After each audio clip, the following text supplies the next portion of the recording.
तो एक बार last class revise करते हमने क्या किया था। तो I was telling you about the fact कि जो शेयर होल्डर्स की खुशी होती है ना, वो बहुत ज़्यादा इंपॉर्टेंट होती है for any company. And this is like a casual way of saying कि शेयर होल्डर्स की खुशी की हम बात कर रहे हैं। But how do we measure the happiness of the share holders? By calculating EPS, earning per share, which is actually kind of a ratio. तो इसमें मैंने आपको दो एग्जाम्पल्स करवाए थे। एक एग्जाम्पल इस like we calculated EPS by making the EBIT EPS analysis. मैंने आपको एक एग्जाम्पल दिया था कि मान लीजिए एक कंपनी है, उसे 30 लाख रुपीस के फंड्स चाहिए और इंटरेस्ट रेट है 10%, टैक्स रेट है 30% और वो EBIT जो अर्न कर रही है that is 4 lakh. And there are 3 situations. एक सिचुएशन में वो डेट से कुछ भी पैसे नहीं रेज कर रही, एक में 10 लाख, एक में 20 लाख। कुछ याद है ऐसा एग्जाम्पल आपको? Then we calculated EPS in that example और हमने ये कंक्लूजन निकाला कि जितना ज्यादा कंपनी डेट ले रही है उतना EPS बढ़ रहा है। This is the conclusion that we drew. कैसे? सिंपल, EBIT हर केस में सेम रहेगा, चाहे आपने फंड्स कहीं से भी रेज किए हो।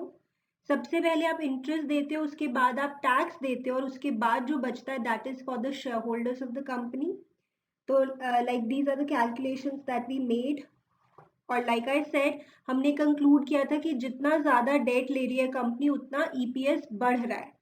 And then we took another example जिसमें हमने ऑपोजिट कंक्लूजन ड्रॉ किया था कि जितना ज्यादा कंपनी डेट ले रही है उतना EPS कम हो रहा है। फिर हमने कोशिश की ये देखने की कि इन दो सिचुएशंस में डिफरेंस क्या है, because the conclusion is completely the opposite.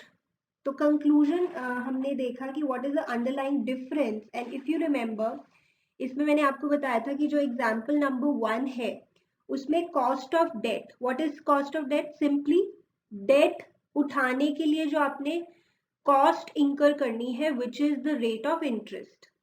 तो कॉस्ट ऑफ डेट थी 10% और return on investment was 13.34%। Now what is return?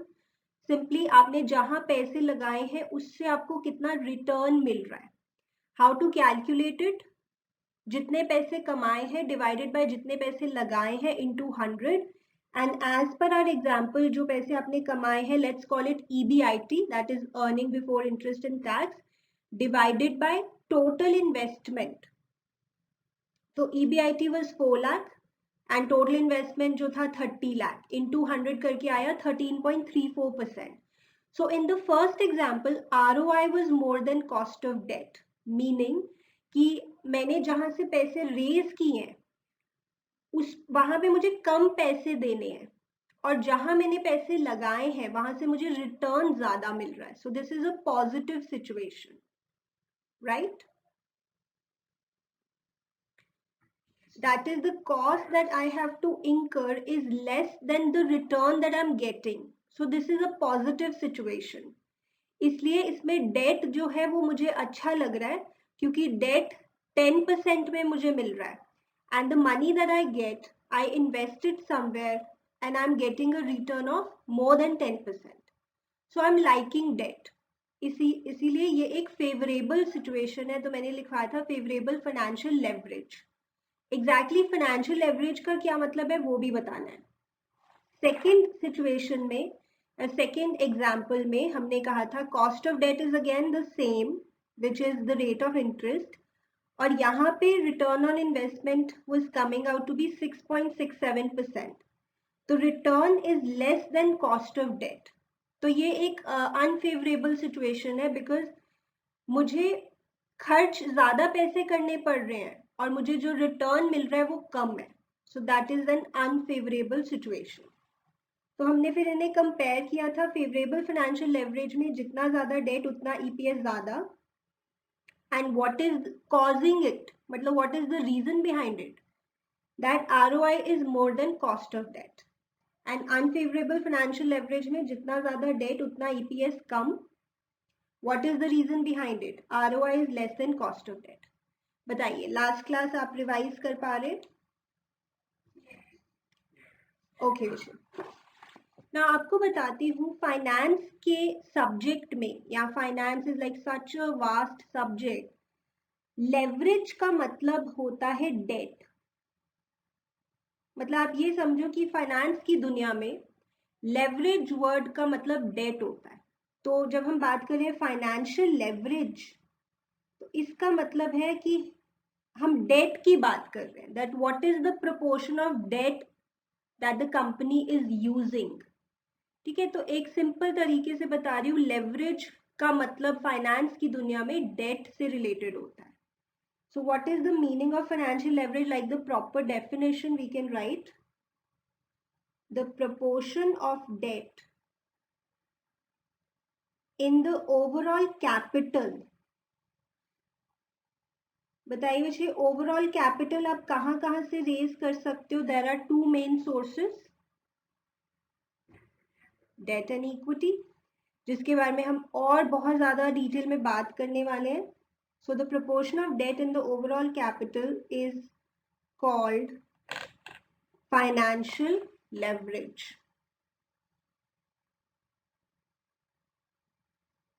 और इसको पता है हम कैसे कैलकुलेट करते हैं? There is a way of calculating this. Computation होती है इसकी. ये रेशो आप अकाउंट्स में भी पढ़ते हैं. Can you guess? Yes, debt upon equity. और there is one more formula in this subject. मतलब अकाउंट्स में तो हम यही फॉर्मूला पढ़ते हैं, पर इस सब्जेक्ट में एक और फॉर्मूला उन्होंने दिया है, which is debt upon debt plus equity. What is the meaning of this formula? I will tell you. So this is how you can calculate financial leverage of a company, meaning कि वो अपने total capital में कितना date use करती है, total capital में से कितना डेट से पैसा रेज करती है. तो डेट अपॉन इक्विटी, मान लीजिए ऐसी रैंडम 2 लाख का अगर डेट है और 1 लाख की इक्विटी, तो आप जैसे आंसर निकालेंगे 2:1, विच मीन्स जितना भी पैसा आप इक्विटी से रेज करते हैं उससे डबल पैसा आप डेट से रेज करते हैं, right? So you will get to know कि okay how much debt you are using. और यू कैन से 2 लाख का डेट है, out of the total capital of how much? बताओ, going by the same example, out of total capital of how much? 3 lakh. इसका answer क्या आएगा बच्चे? 0.67. अब आप कहोगे आंसर तो अलग आ रहा है. Yes, answer is different, but the conclusion that they are drawing, that the meaning that they are giving is the same. Like ये कह रहे हैं कि 2 लाख का डेट है, 1 लाख का इक्विटी है, और ये कह रहे हैं टोटल 3 लाख में से 2 लाख का डेट है, टोटल 3 लाख की कैपिटल में से 2 लाख का डेट है. सो जो ये मीनिंग हमें दे रहे हैं वो सेम है, even though the answer is different. Of course the answer would be different, but जो मीनिंग हमें पता लग रहा है वो सेम है. आई रिपीट, ये बता रहा है इंडिविजुअली कि 1 लाख की इक्विटी है, 2 लाख का डेट है, और ये बता रहा है कि टोटल 3 लाख की कैपिटल में से 2 लाख का डेट है. तो ऑब्वियसली इक्विटी कितने की होगी? 1 लाख. तो ये जो मीनिंग हमें दे रहे हैं दोनों फॉर्मूला, क्या वो सेम है? Yes, but the answer is different. That's okay. तो फाइनेंशियल लेवरेज को आप कैसे कैलकुलेट कर सकते हैं? This is also what they told us, that debt equity ratio निकाल लो, डेट अपॉन इक्विटी, या फिर debt upon debt plus equity. तो फाइनेंस की दुनिया में leverage word is related to debt. Do you understand this much? Okay ना, इसको आप एक क्वेश्चन की तरह देख लो कि फाइनेंशियल लेवरेज की डेफिनेशन और इसका formula. Another thing, what is the meaning of capital structure? What is meant by capital structure?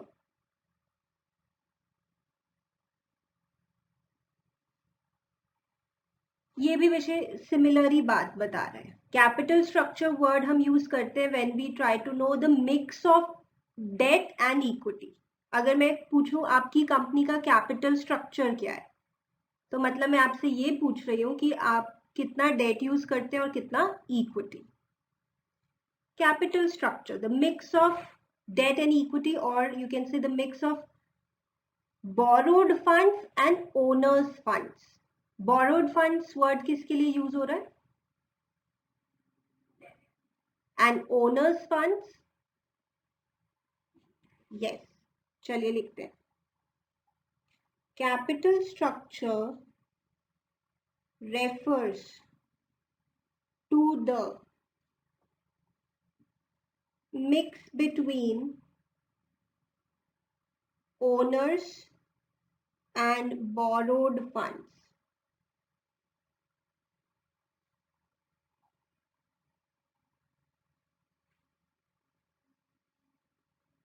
और आप कहोगे कि ये दोनों एक ही तो बात बता रहे हैं, आपको लग रहा है फाइनेंशियल लेवरेज और कैपिटल स्ट्रक्चर एक्चुअली सेम ही बात है, क्योंकि ये बता रहे हैं डेट और ये बता रहे हैं डेट के साथ इक्विटी, जो कि ऑब्वियसली फाइनेंशियल लेवरेज भी इन अ वे बताता ही है कि डेट इतना इक्विटी इतना है। तो इसका भी फॉर्मूला सेम है जो फाइनेंशियल लेवरेज का है, बस डेफिनेशन थोड़ी डिफरेंट तरीके से लिखी है। ये चीजें आपकी बुक में भी मेंशन है।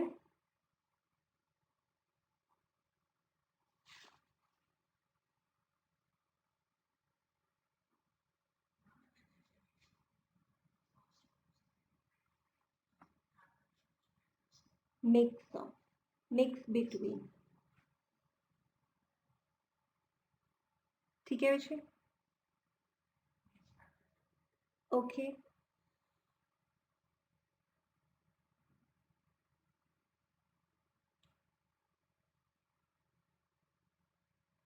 बहुत सारी नॉलेज आप इस चैप्टर से लेंगे।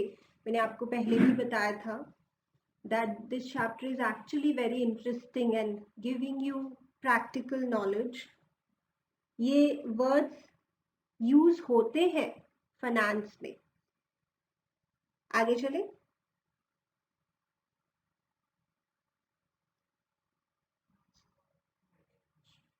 ओके, लिख लो।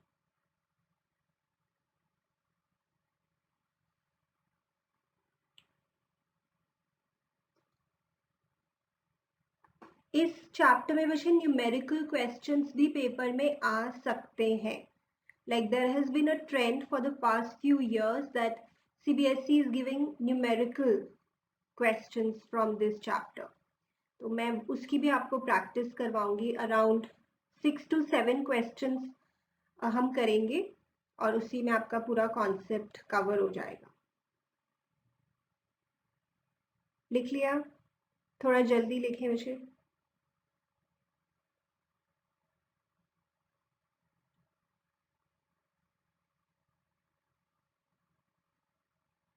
Yes, okay. देन कुछ और चीजें जैसे सोर्सेज ऑफ बिजनेस फाइनेंस, ये आपको अगेन पता है, वही सेम चीज कि आप पैसे कहाँ से रेज करते हैं। मेन सोर्सेज वही डेट और इक्विटी। डेट के लिए हम वर्ड यूज करते हैं बोरोड फंड्स, क्योंकि ये एक तरह का लोन होता है। इसमें आप कह लो कि आते हैं लोन्स, चाहे वो आपने बैंक से लिया हो, किसी और फाइनेंशियल इंस्टीट्यूशन से लिया हो। लोन्स, डिबेंचर्स जो आपने पब्लिक से लोन लिया है, और पब्लिक डिपॉजिट्स, ये जैसे गवर्नमेंट कंपनीज में होता है, पब्लिक डिपॉजिट्स रखती है कंपनी के पास, और वो एक तरह का लोन होता है कंपनी के लिए, और उसके ऊपर पब्लिक को दिया जाता है इंटरेस्ट। तो ये लोन्स आप लाइक आई सेड बैंक से भी ले सकते हो, फाइनेंशियल इंस्टीट्यूशन से भी। So these may be borrowed from banks, ये लोन की बात हो रही है।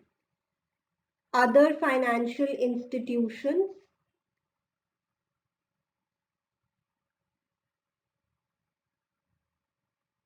डिबेंचर्स से पैसा उठा रहे तो उनको क्या बोलेंगे, debenture holders, right, and public, this is used for public deposits. Debt के ऊपर आपको बदले में क्या देना होता है, इंटरेस्ट, जो कि एक तरह का डैश अगेंस्ट प्रॉफिट होता है, जो आपको देना ही देना है, चाहे कम पैसे हो चाहे ज्यादा पैसे हो। Okay, then equity is owners funds. Example इसमें आ जाता है share capital, equity share capital, preference share capital, दोनों। बट जो रियल ओनर्स होते हैं कंपनी के, वो कौन होते हैं, इक्विटी, मतलब उनको हम ज्यादा रियल ओनर्स कहते हैं, because they get the dividend at the end. तो जो एक्चुअल ओनर होता है उसको तो सबसे बाद में ही मिलता है, सबको पेमेंट करने के बाद। And even reserves and surplus, अगर आपने कुछ पैसे रिटेन किए हुए हैं, वो भी किसको बिलोंग करते हैं, तो अगर हम रिजर्व्स एंड सरप्लस से पैसे यूज कर रहे हैं, दैट ऑल्सो विल से कि हम इक्विटी से अपने आप को फाइनेंस कर रहे हैं। तो मतलब ये भी एक क्वेश्चन आप समझे, लाइक इवन लाइक अ वाइवा क्वेश्चन, अगर आपका प्रोजेक्ट इस टॉपिक से रिलेटेड होता है, कि रिजर्व्स एंड सरप्लस से अगर आप फाइनेंस कर रहे हो खुद को, मतलब आपको पैसे चाहिए और आप अपनी रिटेन्ड अर्निंग्स यूज कर रहे हो, तो आप कौन सा सोर्स ऑफ फाइनेंस यूज कर रहे हो, so you will say equity.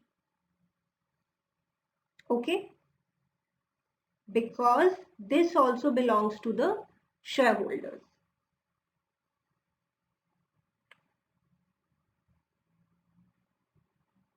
Next बात, ये हो गया sources of business finance. Next, when a capital structure is said to be optimal, मतलब ये एक वर्ड है, there is something called optimal capital structure. Optimal, तो इसका क्या मतलब है, ऑप्टिमल का वैसे मतलब होता है best, like the best situation possible. तो बेस्ट कैपिटल स्ट्रक्चर कैसा होगा, जब हम इस तरह से डेट और इक्विटी से पैसा रेज करें कि हमारे शेयर का प्राइस मार्केट में इंक्रीज हो जाए, that is the best capital structure.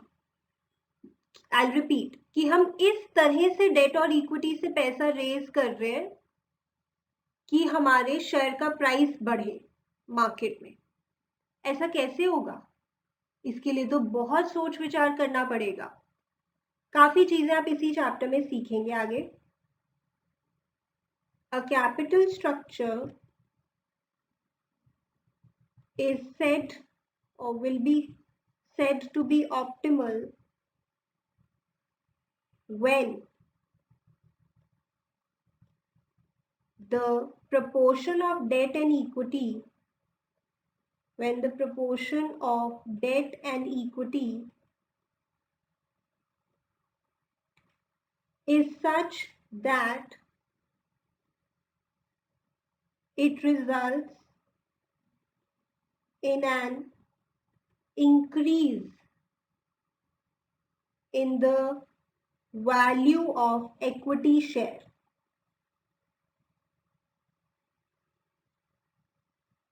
Company के लिए ना दो चीजें बहुत जरूरी होती है, एक तो उसके शेयर का प्राइस बढ़े मार्केट में, और दूसरा, can you guess, shareholders की खुशी क्या बढ़े, ईपीएस। मतलब अगर ये दोनों चीजें बढ़ रही है ना, तो it is the like the most positive situation for a company. उसके शेयर का प्राइस बढ़ रहा है और दूसरे तरफ देखें तो ईपीएस अगर बढ़ रहा है, तो ये बहुत ही अच्छी बात होती है किसी भी कंपनी के लिए। Note it down. ठीक है, आगे चले।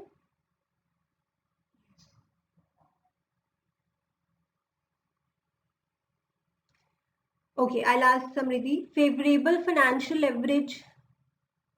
What sort of a situation is it? Favorable financial leverage.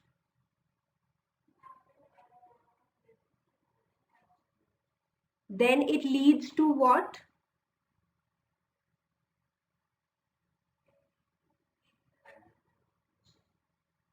As we use more and more.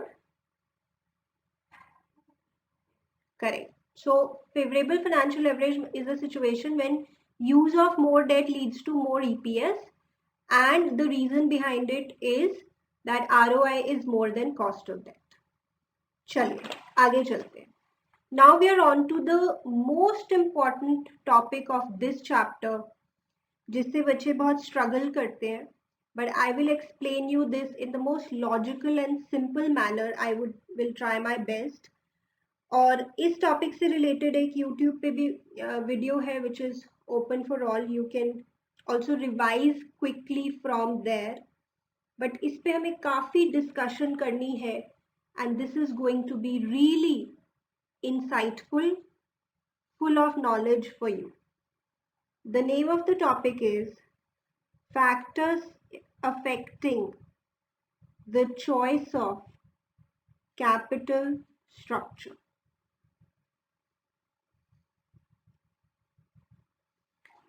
The most important, the most knowledgeable topic. Knowledgeable topic is actually not making sense. But the topic which will give you the best knowledge, वो ये topic है इस पूरे chapter में. Okay, तो capital structure क्या होता है वो तो आपको पता लग ही गया. Let me ask you, what is capital structure?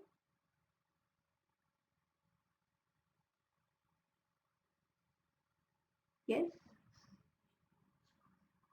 Mix of owners funds and borrowed fund. Simple words में कहूँ तो हम ये सोच रहे हैं कि मैं कितने पैसे डेट से रेज करूँ और कितने पैसे इक्विटी से रेज करूँ. This is what I have to think as like the finance manager of the company.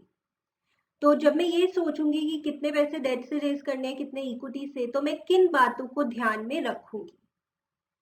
अच्छा, अब देखते हैं आपको प्रीवियसली ये चैप्टर कितना याद है. मुझे आप डेट की एक अच्छी बात बताओ और एक बुरी बात बताओ. Yes yes Athar, you were saying something. Yes, उस पर मुझे एक्चुअली अभी बात करनी है, बट जो मैंने बताया हुआ है क्लास में वो बताएं. डेट की कोई अच्छी बात है आपके पास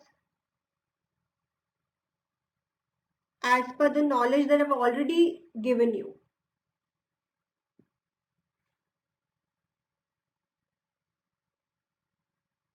कोई बुरी बात डेट की?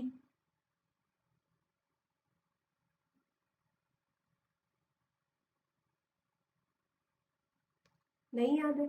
डेट की बुरी बात होती है कि एग्जाम्पल इंटरेस्ट देना ही देना है, चाहे कम पैसे चाहे ज्यादा. यस, ये बुरी बात हो गई ना. Think from the point of view of company कि डेट से पैसा अगर लिया ना तो उस पर तो पक्का पक्का इंटरेस्ट देना ही पड़ेगा. It's another burden. ये बुरी बात हो गई. अच्छी बात क्या हो सकती है कि अगर मैंने इक्विटी से पैसा रेज किया तो डाइल्यूशन ऑफ कंट्रोल हो सकता है क्योंकि बाहर के लोग ओनर्स बन सकते हैं. बट अगर मैंने डेट से पैसा रेज किया तो डाइल्यूशन ऑफ कंट्रोल नहीं होगा. Remember something like this. Yes Samriddhi. Okay, then equity की कोई एक अच्छी बात और एक बुरी बात देखते हैं. इक्विटी की अच्छी बात आप कह सकते हो कि इस पे जो डिविडेंड है वो एक फिक्स्ड बर्डन नहीं है. कंपनी को तभी डिविडेंड देना है when there is sufficient amount of profit. Sufficient मतलब अब कंपनी डिसाइड करेगी कि डिविडेंड देना है नहीं देना है, कितना देना है. Specially we are talking about the equity share. Okay, तो ये अच्छी बात हो गई कि कोई फिक्स्ड बर्डन नहीं है. बुरी बात क्या हो सकती है, like I said dilution of control हो सकता है, बाहर के लोग आपके ओनर्स बन जाएंगे और वो इंटरफेयर कर सकते हैं डे टू डे वर्किंग में भी. And another one thing I also told you, flotation cost बहुत ज्यादा होती है इक्विटी के केस में. रिमेंबर, फ्लोटेशन कॉस्ट क्या होता है, कॉस्ट ऑफ रेजिंग फंड्स, पैसा उठाने के लिए भी पैसा चाहिए. अगर आपको शेयर्स इशू करने हैं, यू हैव टू इंकर a lot of flotation cost, which is like giving advertisements in newspaper, in TV, getting the applications printed, hiring people to manage the whole process, hiring underwriters, bankers, brokers. कितने खर्चे हो रहे हैं, पैसा उठाने के लिए भी खर्चे करने पड़ रहे हैं. तो the flotation cost is really high in case of equity. तो मैंने आपको क्या बताया, मैंने आपको डेट की कुछ अच्छी बातें बताई, कुछ बुरी बातें बताई, इक्विटी की कुछ अच्छी बातें बताई, कुछ बुरी बातें बताई. You tell me now, is the choice very easy? No, the choice is not easy because obviously debt की भी कुछ अच्छी बातें कुछ बुरी बातें, इक्विटी की भी कुछ अच्छी बातें बुरी बातें, और जो मैंने अभी आपको बताया सिर्फ उतनी अच्छी बातें बुरी बातें नहीं है, और भी है. तो the choice is not that simple. Do you understand? इसीलिए हमें काफी एनालिसिस करना पड़ता है कि हम कितने पैसे डेट से रेज करें, कितने पैसे इक्विटी से रेज करें एज अ कंपनी. तो इसमें कुछ फैक्टर्स है वैसे, there are actually many factors, total 14 factors है. तो ये हम टॉपिक स्टार्ट कर रहे हैं which of course will not end today, but हम एक बार स्टार्ट करते हैं. बताइए, करें स्टार्ट?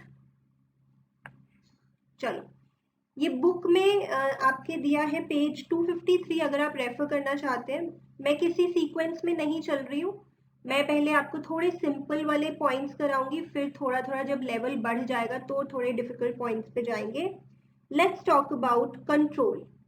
वही same point, dilution of control, जैसे मैंने बोला था. अगर आपको लगता है कि बाहर के लोग आके इंटरफेयर ना करने लगे या टेक ओवर ना हो जाए, तो what is better for you? That is going to be better for you. जैसे मैं एग्जाम्पल दे रही थी एनडीटीवी का, they were not even aware and their shares were bought by the Adani group and sort of takeover हो गया. तो that is risky in case of equity. तो let us see. Debt normally does not cause a dilution of control. Debt में generally ये problem नहीं होती, but अगर आप इक्विटी इशू कर रहे हो, मतलब शेयर्स इशू कर रहे हो, a public issue of equity, साथ साथ लिखिए, साथ साथ समझें, मे reduce the management holding in the company. जो मैनेजमेंट है उसका कंट्रोल भी कम हो सकता है, और क्या पता टेक ओवर ही हो जाए in the company, and make it vulnerable to take over. Vulnerable का मतलब आई थिंक आप समझते होंगे, when you get prone to something. जैसे मान लीजिए अगर आपकी इम्यूनिटी कम हो जाती है, then you are vulnerable to diseases. Diseases might catch you or might happen.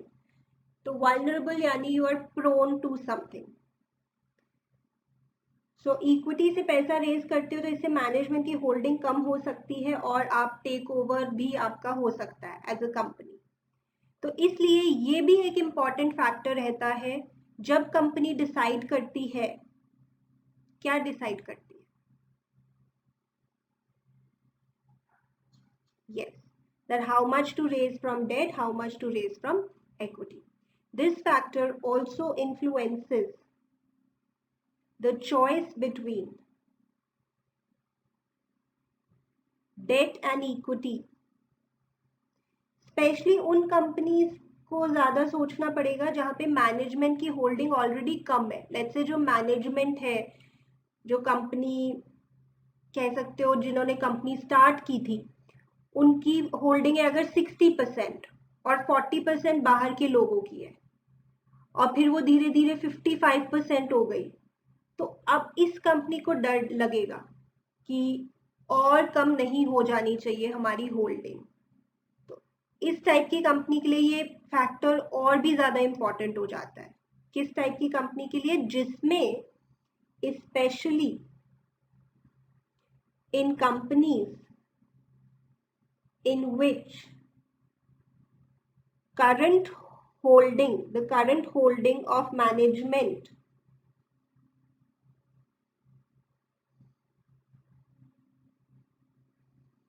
is on a lower side. Already अगर आप कम है आपकी होल्डिंग, तो आपको और ज्यादा डर लगेगा। समझ सकते हैं?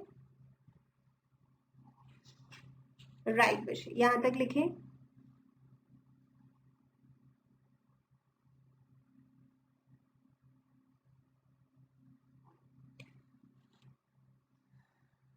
कल भी आपकी क्लास होगी।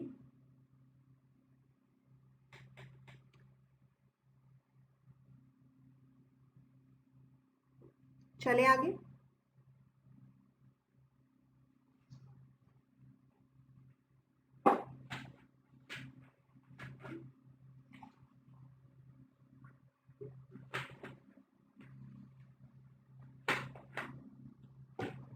चलो, अच्छा, रिस्क कंसिडरेशन क्या है? देखिए वैसे किसी भी कंपनी के लिए दो तरह के रिस्क होते हैं। एक होता है फाइनेंशियल रिस्क, एक होता है ऑपरेटिंग रिस्क, जिसे हम बिजनेस रिस्क भी कहते हैं।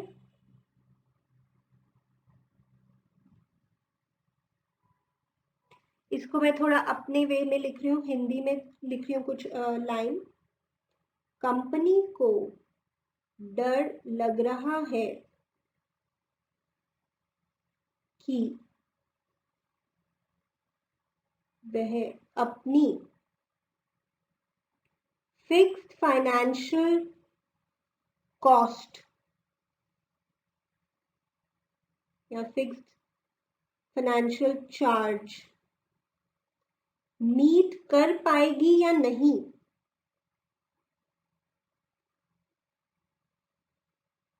टू मच हिंदी, बट आप इसको अपने वे से लिख लो। कंपनी को यहाँ पे डर लग रहा है कि मैं अपनी फिक्स्ड फाइनेंशियल कॉस्ट या फिक्स्ड फाइनेंशियल चार्ज मीट कर भी पाऊंगी या नहीं।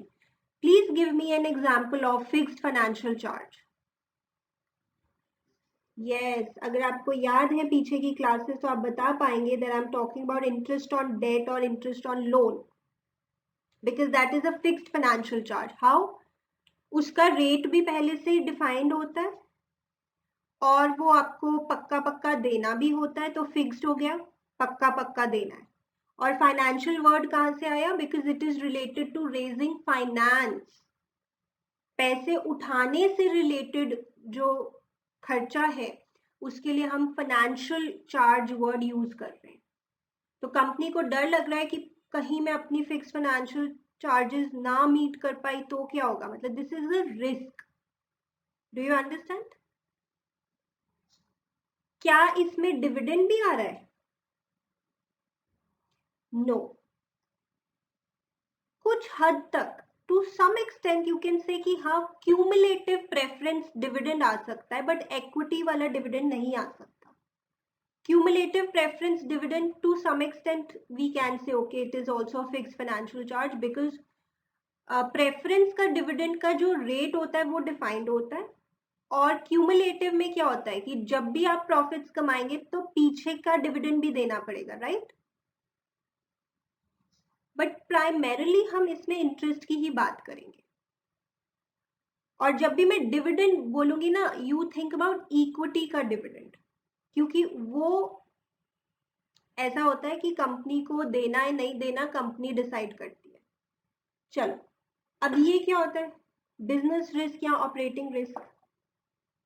कंपनी को डर लग रहा है कि वह अपनी fixed operating cost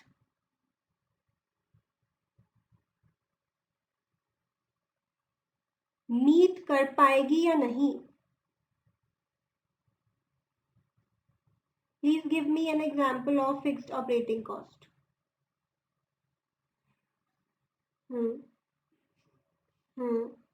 Insurance premium. Salary of permanent employees. तो देखो हर ऑर्गेनाइजेशन में कुछ फिक्स्ड खर्चे होते हैं जो करने ही करने हैं और वो ऑपरेशन से रिलेटेड होते हैं। जैसे जिस बिल्डिंग में मेरा ऑफिस है उसका रेंट, चाहे मेरा काम अच्छा चल रहा है चाहे अच्छा नहीं चल रहा है, वो तो मुझे देना ही है। मैंने अगर अपने गुड्स को इंश्योर करवाया हुआ है तो उसका प्रीमियम वो मुझे देना ही देना है, चाहे मेरा काम अच्छा चल रहा है चाहे नहीं। So there are some fixed operating cost. तो कंपनी को यहाँ पे डर लग रहा है कि पता नहीं मैं अपनी फिक्स्ड ऑपरेटिंग कॉस्ट मीट कर पाऊंगी या नहीं। Do you understand Samriddhi? So now अगर कंपनी का फाइनेंशियल रिस्क नहीं, फाइनेंशियल रिस्क से नहीं, मैं आपको ऑपरेटिंग रिस्क से समझाऊंगी। अगर कंपनी का ऑपरेटिंग रिस्क ज्यादा है, मान लो ये मतलब उसकी फिक्स्ड ऑपरेटिंग कॉस्ट ज्यादा है, तो क्या वो फिक्स्ड फाइनेंशियल चार्जेस का रिस्क ज्यादा कर सकती है? फाइनेंशियल रिस्क ज्यादा कर पाएगी? नो वो सोचेगी ऑलरेडी मेरे ऊपर इतना फिक्स्ड बर्डन है, मुझे अपना फाइनेंशियल रिस्क थोड़ा कम रखना चाहिए, यानी I should go for what, debt और इक्विटी। गो फॉर इक्विटी मतलब मोर ऑफ इक्विटी, क्योंकि आपका ऑपरेटिंग रिस्क ज्यादा है। अगर आपने अपना फाइनेंशियल रिस्क भी बढ़ा दिया फिर प्रॉब्लम हो जाएगी, क्योंकि इतना ज्यादा फिक्स्ड बर्डन आप नहीं मैनेज कर पाएंगे। तो इसलिए आपके लिए इक्विटी एक बेटर ऑप्शन रहेगा। तो ऐसे जैसे मैं नेक्स्ट पेज पे आ गई हूँ, बट ये आप भी ऐसे ही बना लो, थोड़ा सा एक दो लाइन छोड़कर आफ्टर दिस जो हमने लिखा है उसके बाद आप ऐसे लिख दो सिचुएशन 1, सिचुएशन 2। और अभी मैं आपको प्रॉपर भी लिखवाती हूँ, ये तो हमारे समझने के लिए है। अगर कंपनी का ऑपरेटिंग रिस्क मान लो कम है, यानी उसकी क्या कम है समृद्धि, क्या कम है?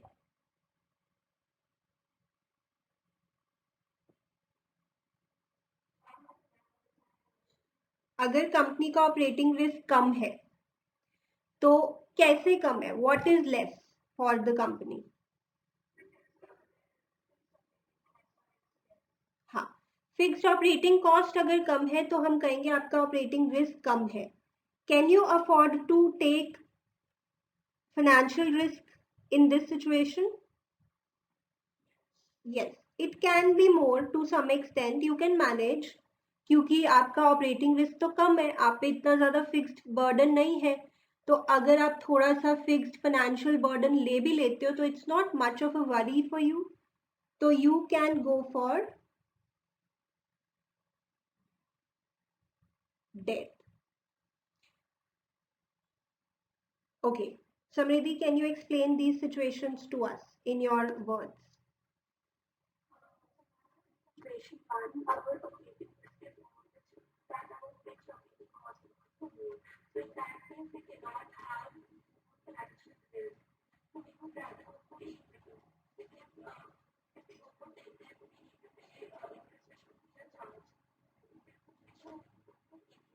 हम्म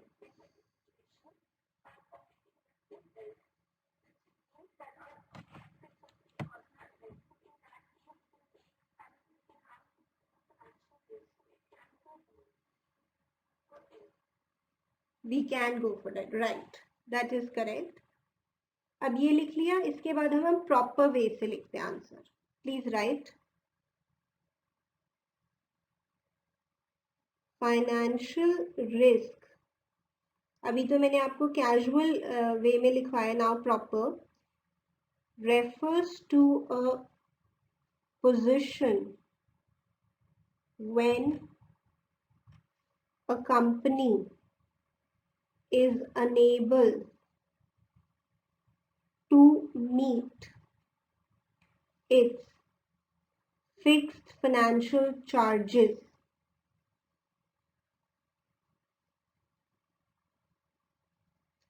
namely interest payment,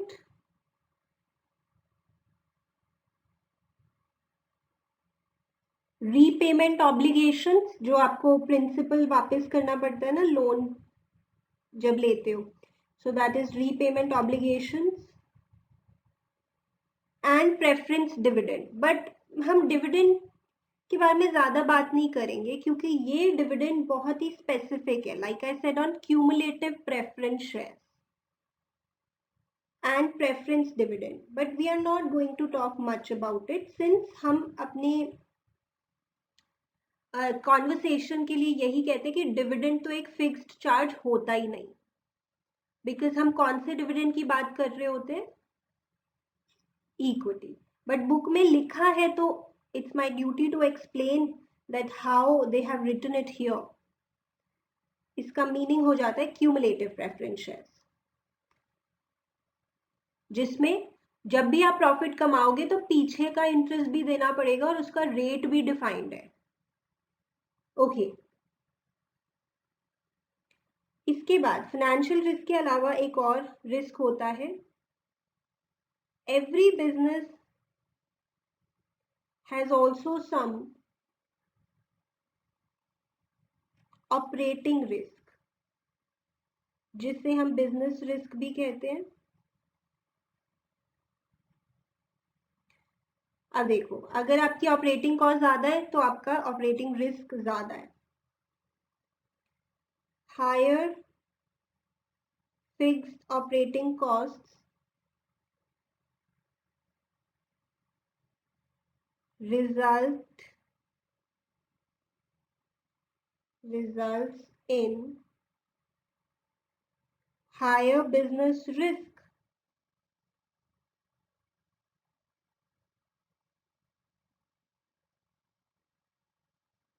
and vice versa। कम है अगर आपकी फिक्स्ड ऑपरेटिंग कॉस्ट तो आपका बिजनेस रिस्क भी कम है।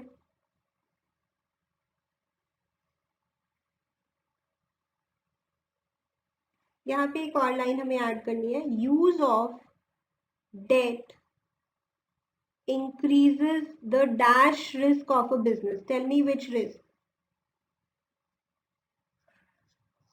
Yes, अगर आप ज्यादा डेट यूज करते हो तो आपका फाइनेंशियल रिस्क बढ़ता है।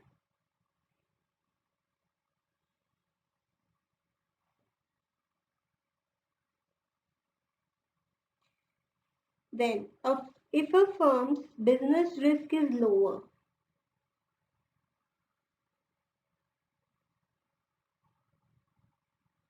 मतलब आपकी ऑपरेटिंग कॉस्ट जो है, फिक्स्ड ऑपरेटिंग कॉस्ट वो कम है, तो आप थोड़ा बहुत फाइनेंशियल रिस्क ले सकते हो। It's capacity to use dash is higher। Tell me what you can use more debt। अगर आपका बिजनेस रिस्क कम है तो आप डेट ज्यादा यूज कर सकते हैं, एंड वाइस वर्सा। अगर आपका बिजनेस रिस्क ज्यादा है तो आप डेट ज्यादा यूज नहीं कर सकते। Do you understand?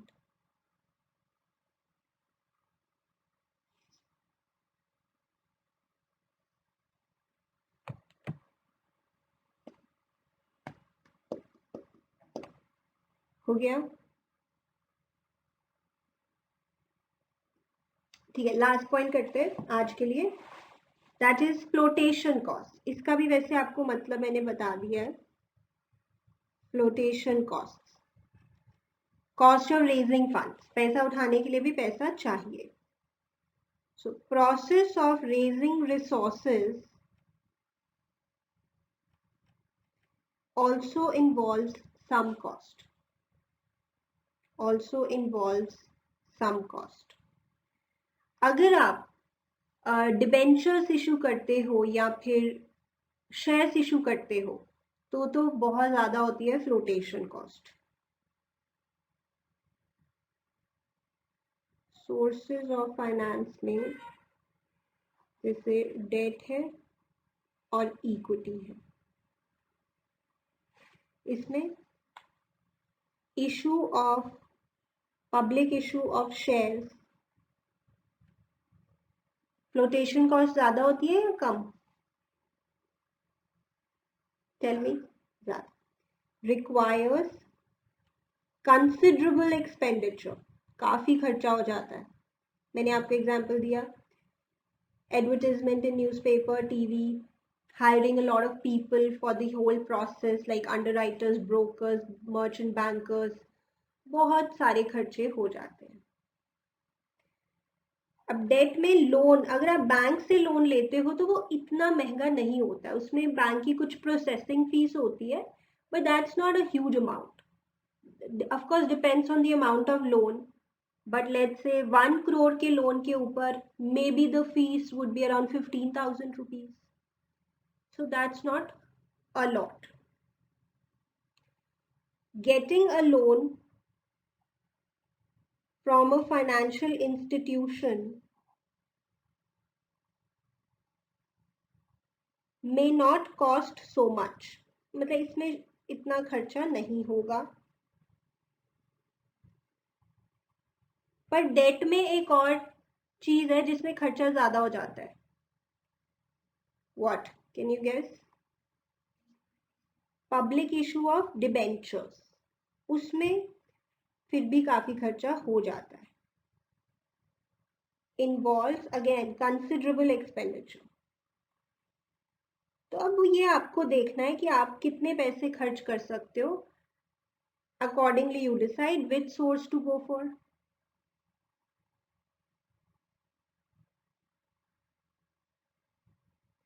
So public issue of shares and debentures both involve considerable expenditure, but getting a loan from a bank or a financial institution may not be that expensive. तो ये अब आप देखो आप कितना अफोर्ड कर सकते हो and decide, right? These considerations may also affect the choice between debt and equity and hence the capital structure.